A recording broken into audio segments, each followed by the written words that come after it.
제13장.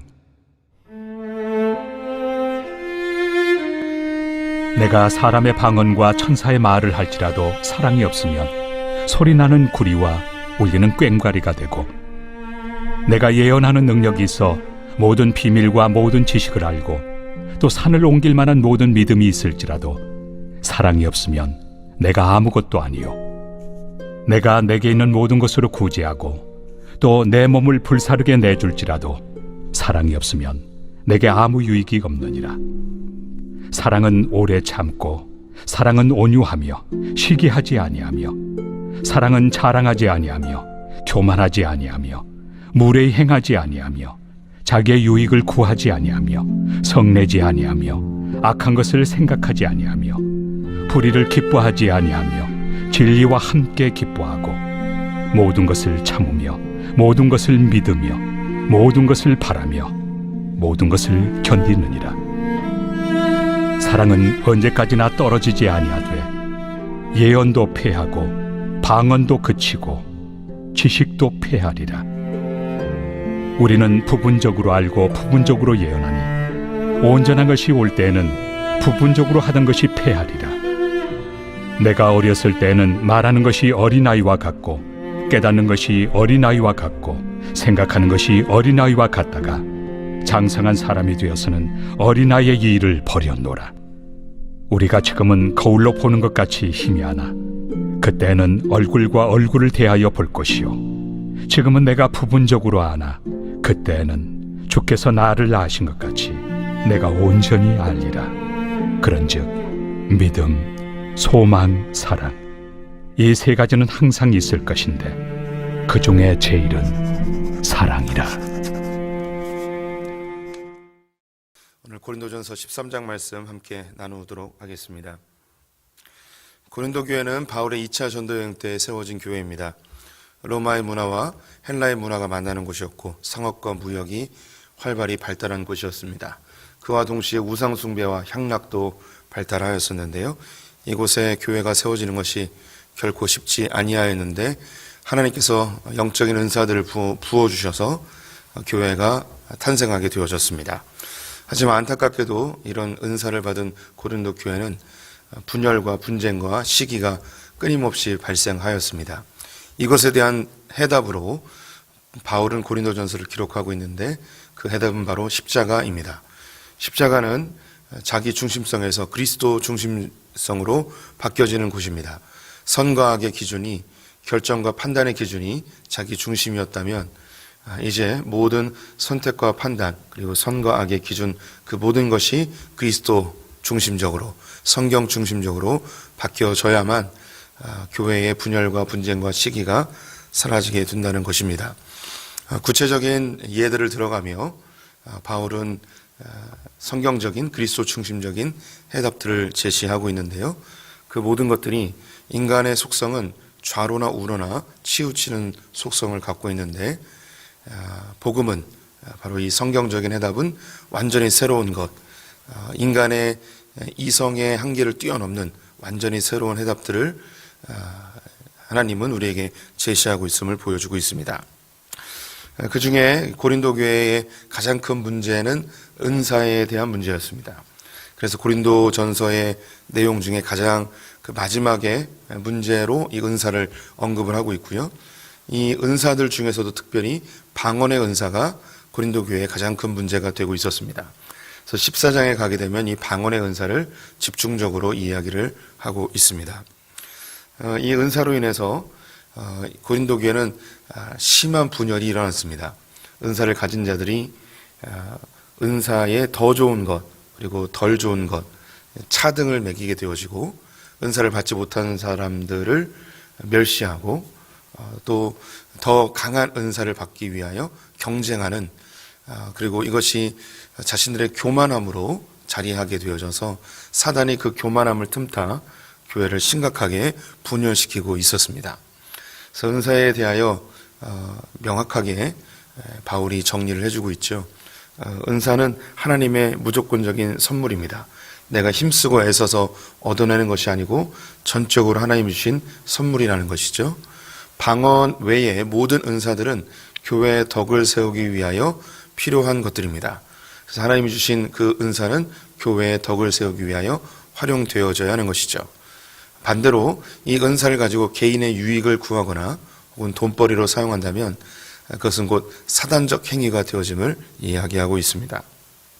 우리 성령 충만하고 은사가 있다고 해서 사단이 틈타지 않는 것이 아닙니다. 마태복음 16장을 보게 되면 예수님이 제자들에게 내가 누구냐라고 했을 때 베드로가 아주 담대하게 이야기하죠. 주는 그리스도시요 살아계신 하나님의 아들입니다. 이야기합니다. 그때에 예수님께서 이것은 너에게서 난 것이 아니고 하나님이 너에게 알려준 것이다. 다른 표현으로 이야기하면 성령님이 알려주신 것이다 라는 의미입니다. 그러자 이런 예수님의 칭찬을 받자 그의 마음은 곧바로 교만하여지고 예수님의 죽음의 앞길을 제가 가로막겠습니다. 주님 절대 죽으시면 안 됩니다. 라고 합니다. 십자가의 길을 막으려 하죠. 그때 예수님이 베드로에게 즉각적으로 하셨던 이야기가 뭐냐면 놀랍게도 사탄아 물러가라 라고 이야기합니다. 이 베드로는 분명히 자기의 고백이 아니었고 성령이라는 고백이었는데 그 고백 속에도 여전히 사단은 자리하고 있었고 교만함이 사단이 활동할 수 있는 통로를 만들어 버렸습니다. 우리도 내가 성령의 은사를 받고 혹은 방언을 하고 내가 생각해도 요즘은 내가 정말 성령 충만해 라고 느껴지는 그때에 사단은 교묘하게 우리를 먹잇감으로 만들 수 있는 그런 좋은 환경이 조성되었음을 우리가 알아야 합니다. 그래서 성령 충만할지라도 우리는 늘 연약한 존재, 사단에게 공격당할 수 있는 존재라는 것을 잊지 말아야 하는 것이죠. 바울이 12장에 또 이야기한 것이 은사는 다양하지만 하나님이 주신 것이기 때문에 서로 보완적이고 상호 보완적으로 더 찬란하고 아름답게 하나님 안에서 만들어져야 됨을 이야기합니다. 그래서 서로 상호 의존적이라는 것을 이야기하고 있습니다. 그리고 마지막으로 우리는 더 큰 은사를 사모해야 되는데 그 중에 가장 좋은 은사, 가장 좋은 길을 바울이 제시하겠다고 이야기합니다. 그 가장 좋은 은사, 가장 좋은 길은 무엇인가? 그것이 바로 사랑입니다. 사랑. 오늘 13장은 우리가 잘 알고 있는 사랑에 대한 이야기가 담겨 있죠. 노래로도 우리가 부르고 있는데 사랑은 하나님 나라를 이루는 유일한 방법입니다. 제가 자주 사랑의 필요성에 대해서 이야기를 드리는데 오늘 다시 한번 말씀을 드리겠습니다. 아무리 강조해도 지나치지 않기 때문에 하나님 만드신 세상은 수평적 세상입니다. 하나님이 수평적 존재이기 때문에 우리를 수평적으로 만드셨습니다. 남자와 여자를 만드실 때도 그러하였죠. 또 하나님 안에서 모든 사람들이 다 평등되어짐을 이야기합니다. 하지만 죄로 인하여서 사람들이 수평적 세상을 수직적 세상으로 만들어버렸습니다. 그래서 강한 자가 있고 많이 배운 자가 있고 높은 자가 있고 반대로 가난한 자, 또 부족한 자, 그리고 어리석은 자 이렇게 차등이 맺어지게 되어 있죠. 그래서 이 세상은 강한 자가 약한 자를 이용하여서 더 많이 얻으려 하고 높이 있는 자들이 낮게 있는 자들을 착취하여서 자기의 소유를 더 견고히 하고 자기의 자리를 빼앗기지 않으려 하는 그런 속성을 가지고 있습니다. 근데 이것이 사람들을 얼마나 고통스럽게 하고 소수의 사람들만 부를 누리고 대부분의 사람들은 고통당하는 것이 이 5,000년 인간의 역사 속에서 늘 존재했던 것입니다. 근데 사람들의 마음속에는 이런 수직적 질서가 옳지 않다는 본능적인 깨달음이 있습니다. 그래서 어떻게 하면 이것을 수평적으로 다 공평하게 살 수 있을까? 소수의 사람만 잘 사는 것이 아니고 대부분의 사람들이 균등하게 어떻게 잘 살 수 있을까? 여기에 대한 열망함이 있습니다. 그래서 모든 제국과 나라들은 평균 존속 연도가 30년쯤 되는데요. 이 모든 패망하는 나라들의 공통점을 찾는다면 두 가지입니다. 부정부패와 극심한 빈부의 격차입니다. 부정부패로 인하여서 빈부의 격차가 발생하고 이 가난에 심각한 고통을 겪고 있는 사람들이 봉기하거나 반란을 일으키거나 혁명을 일으키거나 혹은 다른 나라가 침입해 왔을 때 자기 나라를 지키지 않고 타국에 오히려 의탁하고 그것을 지지하여서 제국이 순식간에 멸망하는 것을 보게 되어집니다. 그래서 혁명의 역사라고도 이야기하고 전쟁의 역사라고도 이야기합니다. 이러면서 끊임없이 이 수직의 질서를 어떻게든 수평의 질서를 만들려고 애를 썼죠. 그런데 제국이 바뀌어도 또 다른 권력자들이 나타나고 또 다른 혁명 속에서 그 혁명의 주체들이 더 많은 부를 축적하는 그런 악순환이 계속 반복되어지죠. 이런 수직의 질서 속에서 하나님이 수평의 질서를 만들 수 있는 방법을 우리에게 제시하십니다. 그것이 바로 사랑입니다. 다른 말로 나눔, 희생, 섬김 이런 단어들로 활용될 수 있겠죠. 그래서 교회 공동체에서는 하나님이 만드신 수평의 질서가 이루어지기를 하나님이 열망하고 있고 그 방법을 제시하십니다. 많이 가진 자가 적게 가진 자에게 나눠주라는 거예요. 강한 자가 약한 자를 도와주라는 것입니다. 먼저 된 자가 나중된 자를 섬기라는 것이죠. 그래야지 완벽하진 않지만 그래도 수평이 어느 정도 이루어진다는 거예요. 우리의 마음속에 열망하는 그 정의롭고 공의로운 사회, 수평적 질서, 모든 사람이 다 공평하게 사는 그런 사회가 이 세상에서는 절대 이루어지지 않지만 하나님의 나라의 통로인 교회에서는, 하나님 나라의 샘플인 이 교회에서는 그래도 세상 사람들이 경험하지 못하는 그 하나님 나라의 수평적 질서가 이곳에서는 이루어지는 거죠. 그래서 이 사랑은 단순히 도덕적이나 윤리적인 덕목이 아닙니다. 우리가 착하게 살기 위해서 사랑하라, 혹은 사람과의 관계성을 잘 이루기 위해서 사랑하고 희생해라, 불쌍한 사람에 대한 그런 측은지심이나 혹은 그 마음의 동정심으로 사랑해라, 이런 개념이 아닙니다. 내 하늘의 복을 받기 위해서 사람들을 좀 도와줘라, 이런 개념이 절대 아닙니다. 이 사랑은 그런 우리의 이 얄팍한 동정심이나 혹은 그 정의감이나 혹은 그 우리의 마음속에 선을 행하고 싶어하는 그런 마음으로 하나님이 사랑하라, 이런 이야기가 아닙니다. 사랑은 하나님 나라를 이룰 수 있는 유일한 방법입니다. 사랑이 없으면 그 하나님 나라는 절대 이루어지질 않습니다. 왜냐하면 사람들을 도우면서 우리는 자기를 자랑합니다. 다른 사람을 섬기면서 대가를 기대합니다. 다른 사람에게 희생하면서 하나님이 나에게 무엇인가 주실 것이라는 기대감을 갖습니다. 이 기대감이 이루어지지 않고 보상이 이루어지지 않고 그 사람이 나에게 선을 행했는데 희생하였는데 그것에 대해 알아주지 않으면 이때부터 이것이 분노가 되어집니다. 미움이 되어지고 다툼이 되어집니다. 사람의 얄팍한 동정심과 정의감으로 사랑과 희생과 섬김을 진행했을 때 나타나는 현상은요, 분열과 파괴입니다. 사람이 정말 악랄한 게, 내가 사랑했는데 그 사랑에 대한 대가가 돌아오지 않을 때는 그 사람을 죽여버립니다. 너무나 많은 이런 일들이 발생하죠. 간단한 예로 데이트 폭력입니다. 내가 당신을 이렇게 사랑했는데 왜 당신은 내 사랑에 대해서 그만큼 돌려주지 않습니까? 이건 엄청난 분노로 바뀌어서 그 사람을 죽이죠. 이게 사랑이 아니에요. 우리가 하고 있는 사랑은 사랑이 아니에요. 이 세상에서 이야기하는 사랑은 사실 사랑이 아니에요. 하나님께서 이야기하는 사랑과 이 세상에서 우리의 마음속에 있는 그 감정적 사랑은 차원이 다른 겁니다. 하나님이 이야기하시는 사랑은 하나님 나라를 이룬 유일한 방법입니다. 왜 모든 은사보다 더 좋은 길을 사랑이라 이야기하였는가? 우리는 사랑할 수 없는 존재예요. 우리 안에는 사랑이 없어요. 이 사랑은 하나님이 주셔야만 할 수 있는 사랑입니다.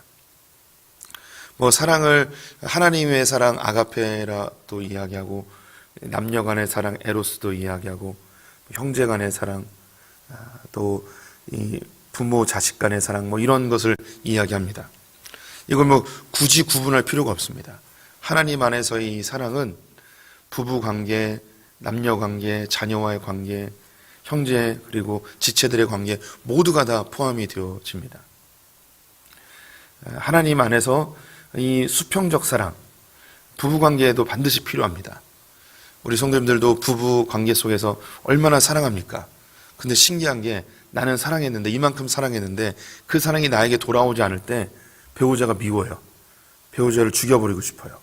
배우자가 없어졌으면 좋겠어요. 계산합니다. 내가 이만큼 했는데 당신은 왜 이만큼 안 하냐고 합니다. 내가 설거지를 했으면 당신은 쓰레기를 치워야지. 이건 사랑이 아니에요. 거래지. 사랑은 당신이 안 해도 내가 쓰레기를 버리겠습니다. 이게 진정한 사랑이죠. 우리 집에서는 이런 사랑이 이루어지지 않고 있습니다. 하나님 나라가 이루어지지 않는 거죠. 늘 거래를 해요. 자기는 빨래를 했으니 당신은 쓰레기를 치우라는, 이건 사랑이 아니에요. 거래예요. 우리 집에서부터 이 주님의 사랑이 이루어지지 않는, 우리 다 이제 주님의 사랑이 필요한 거예요. 형제 간에, 부모님 간에, 우리 이제 다 자녀를 키워보셔서 느끼시는 겁니다. 자녀를 키울 때 그 사랑에 대하여서 자녀를 사랑하죠, 당연히. 근데 우리의 마음속에는요, 여전히 계산해요. 내가 이만큼 너에게 투자했고, 이만큼 너에게 희생했고, 이만큼 내가 너를 사랑해 줬으니까 그거에 대한 대가로, 보상으로 너는 내가 원하는 것만큼의 위치에 올라야 되고, 그만큼 열심히 해야 되고, 그만큼의 결과를 나타내야만 된다고 생각을 해요. 사실 우리는 자녀를 사랑함에도 불구하고 자녀와의 관계 속에서도 온전히 하나님 나라의 사랑을 실천하고 있지 못하는 것이 우리 현실입니다. 우리가 지체들 안에서, 공동체 안에서 뭐 집사님, 권사님 너무 좋아요 라고 그렇게 정말 둘도 없는 형제인 것처럼 우리가 형제보다 우리 지체가 너무 좋아요, 집사님 너무 좋아요 하다가도 나의 마음에 조그만 상처를 주고 내가 그 상심하는 어떤 상처가 조금만 받아도 그 수십 년 동안 쌓았던 그 우정과 그 지나온 세월들이 한순간에 사라져버리고 그 사람이 원수가 돼버리는 그런 우리 그 공동체에서의 그 관계들을 얼마나 많이 봅니까? 하나님과의 관계도 마찬가지입니다. 주님이 우리를 너무너무 사랑하시는 거 알아요. 그런데 내 기도 제목 하나 안 들어주면, 내가 정말 소중하게 생각하는 거 주님이 가져가 버리시면 그 주님과의 사랑이 한순간에 다 무너져 버립니다. 교회를 떠나버리기도 하죠. 우리 안에는요, 진짜 사랑이 없어요. 우리 안에 주님이 기대하시는 그런 사랑은 사실 존재하지 않습니다. 그래서 이것을 은사라고 이야기하는 거예요. 은사는 선물이에요. 하나님 우리에게 이 사랑을 주셔야 해요. 이 사랑이 바로 예수 그리스도이십니다. 그분이 십자가에 달려 죽으시며 우리에게 그 어떤 것도 대가를 원하지 아니하시고 온전히 다 쏟아내신 그 사랑. 그래서 그 예수 그리스도의 사랑에 우리가 감격할 때, 그 복음에 감격할 때 우리가 조금이나마 그리스도의 사랑을 실천하게 되어집니다. 우리가 교회에 이 울타리 안에 있기 때문에 성도님들이 하나님의 사랑, 그리스도의 사랑을 실천하려고 몸부림치고 계시죠. 자녀가 속을 새겨도 주님이 기다리라 하셨으니까 기다리는 거죠. 배우자가 내 마음에 상처를 줘도 주님이 참으라 하니까 참아보는 거예요. 하나님이 내 기도를 응답해 주지 않는 것 같고 주님이 안 계시는 것처럼 의심이 될 때도 그 예수 그리스도의 사랑, 그분이 견디라 하셨으니까 견뎌보는 거예요. 공동체 안에서 나를 막 드러내고 싶은데 주님의 사랑이 우리를 감동시키기 때문에 자랑하지 않으려고 우리가 몸부림치는 거예요. 시기하지 않으려고 몸부림치는 거죠. 이게 그리스도의 사랑이 우리에게 먼저 왔기 때문에 우리가 이것을 실천해 보려고 우리가 애를 쓰고 있는 거죠. 바울이 지금은 우리가 어린아이처럼 몸부림치지만 작년이 되어지면 내가 옛날에 이랬는데 훨씬 쉬워지고 훨씬 익숙해지고 훨씬 능숙해지는 게 이 하나님의 사랑입니다. 그럼에도 불구하고 우리는 완전하지 않아요. 예수 그리스도께서 오실 때에 그때야 비로소 우리는 이 사랑이 완성되어질 것입니다. 믿음과 소망, 사랑 중에 그 중에 제일이 사랑이라. 교회 내에서 분열과 다툼이 일어날 때 양편으로 갈라지면 서로가 다 믿음이 있어요. 어떤 믿음이냐면 다 하나님께 기도해요. 주님, 저 사람들이 나가야지 우리 교회가 삽니다. 그런 믿음이 있어요. 반대편도 하나님, 저 사람들이 나가야지 우리 교회가 삽니다. 그래서 교회가 나뉘어져서 서로 열심히 기도하고 있죠. 믿음이 있어요. 소망도 있어요. 어떤 소망이냐? 주님, 소망합니다. 주님을 기다릴 수 있습니다. 저 사람들이 나갈 때까지 우리는 기도하며 기다릴 수 있습니다. 그런 소망을 갖죠. 근데 신기한 게 이들에게는 뭐가 없냐면 사랑이 없어요. 주님은 사랑하래요. 너희들 믿음 없어도 좋고 소망 없어도 좋은데 사랑하래요. 그 다양한 은사들 없어도 좋으니까 사랑의 은사만큼은 있었으면 좋겠대요. 세상에 있는 모든 것이 다 폐해질 텐데 마지막 남는 것은 사랑이라고 이야기합니다. 오늘 8절부터 10절까지 제가 다시 읽겠습니다. 사랑은 언제까지나 떨어지지 아니하되 예언도 패하고 방언도 그치고 지식도 패하리라. 우리는 부분적으로 알고 부분적으로 예언하니 온전한 것이 올 때에는 부분적으로 하던 것이 패하리라. 마지막 때가 되어지면 우리가 알고 있는 혹은 우리가 받은 그 모든 은사들이 대부분 사라지게 될 것입니다. 이것은 그렇게 되어질 수밖에 없어요. 그런데 마지막까지 남는 것, 영원한 것, 그것은 사랑입니다. 끝까지 남는 것. 13절에 그런즉 믿음, 소망, 사랑 이 세 가지는 항상 있을 것인데 그 중에 제일은 사랑이라. 마지막까지 남는 건 사랑입니다. 우리 성도님들이 사랑의 은사를 열망하시기 바랍니다. 우리가 성경을 많이 알면 그게 무슨 유익이 있겠습니까? 이것이 사랑 안에 잘 담겨져서 우리의 지체들을 잘 섬길 때에 이것이 진정한 열매를 할 수 있겠죠. 우리가 다양한 은사를 받으면 이게 무슨 유익이 있겠습니까? 이것이 사랑이라는 것에 잘 담겨져서 공동체를 살릴 때 진정한 의미가 있겠죠. 우리 성도님들 안에 사랑을 열망하는, 그래서 하나님 나라가 부부의 관계 속에, 자녀와의 관계 속에, 우리 공동체에, 그리고 이 땅 가운데 가득가득 넘치게 간절히 소망해 봅니다. 기도하겠습니다. 하나님, 우리가 더 큰 은사를 사모하되 그 무엇보다도 사랑을 사모하는 자들 되게 하여 주시옵소서. 우리 안에는 사랑이 없음을 정직하게 고백합니다. 우리는 무례히 행하고 나만의 유익을 취하고 성내기를 좋아하고 악을 생각하며 오래 참지 못하고 온유하지 못하며 늘 시기하며 경쟁하는 것이 우리의 자신임을 고백합니다. 이런 관계 속에서 다툼으로 내 자신도 스트레스 받고 영혼이 상하고 마음에 상처를 입는 것이 우리의 현실임을 고백합니다. 하나님, 우리 안에 사랑이 없으니 사랑을 부어 주시옵소서. 그리스도의 사랑으로 우리를 충만케 하여 주시옵소서. 그리하여 우리가 알고 있는 모든 지식도 폐허해지고 은사도 그쳐질 때 마지막까지 남아있는 이 사랑, 이것이 우리를 붙들게 하여 주시옵소서. 우리의 가정에, 우리의 부부의 관계에, 자녀와의 관계에, 교회의 지체들과의 관계 속에서 사랑이 실천되어져 그 하나님의 에덴이 이루어지게 하여 주시옵소서. 오늘 하루도 주님께 의탁드리며 예수님의 이름으로 기도드렸습니다. 아멘.